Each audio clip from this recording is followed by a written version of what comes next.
Hi, welcome to enticing foods. ఈరోజు నేను కరివేపాకుతో కారపొడి ఎలా తయారు చేయాలో చూపించబోతున్నాను.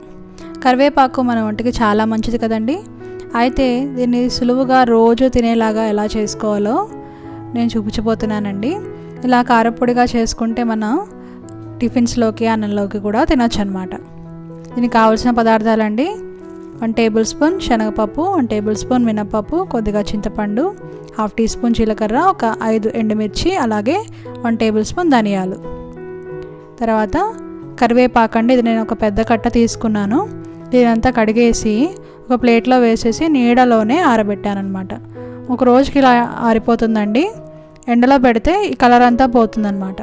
ఇప్పుడు ఇంకా 1 టేబుల్ స్పూన్ ఆయిల్ వేసేసి ఇవన్నీ వేసేసి వేయించుకుందాం. శనగపప్పు, మినపప్పు, ధనియాలు, జీలకర్ర ఇవన్నీ వేయించుకోవాలండి ఫస్ట్. ఆ తర్వాత ఎండుమిర్చి వేసుకోవాలి. ఇవి కొద్దిగా వేగిన తర్వాత ఇప్పుడు ఇంకా చింతపండు వేసుకుందామండి. మరి ఓవర్గా ఫ్రై చేయకూడదు. ఇది కూడా చింతపండు కొద్దిగా వేడి అవనివ్వాలండి. ఇలా వేగిన తర్వాత కరివేపాకు వేసేసుకోవాలండి. ఇప్పుడు ఇంకా లో ఫ్లేమ్లో పెట్టేసి ఇలా కలుపుతూ వేయించుకోవాలి. చూడండి, వేగిపోయింది కదా. ఇప్పుడు ఇంకా ప్లేట్లోకి తీసేసుకొని చల్లారనివ్వాలండి.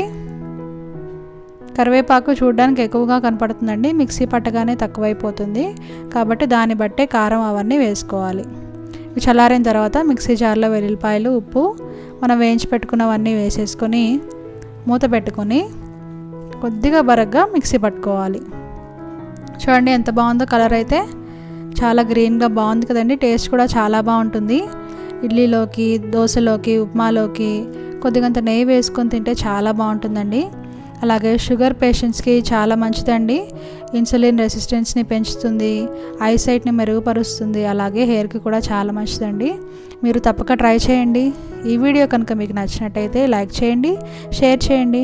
మరికొన్ని కొత్త రెసిపీస్ తెలుసుకోవాలనుకుంటే మా ఛానల్ ఎంటైజింగ్ ఫుడ్స్ని సబ్స్క్రైబ్ చేసుకోండి.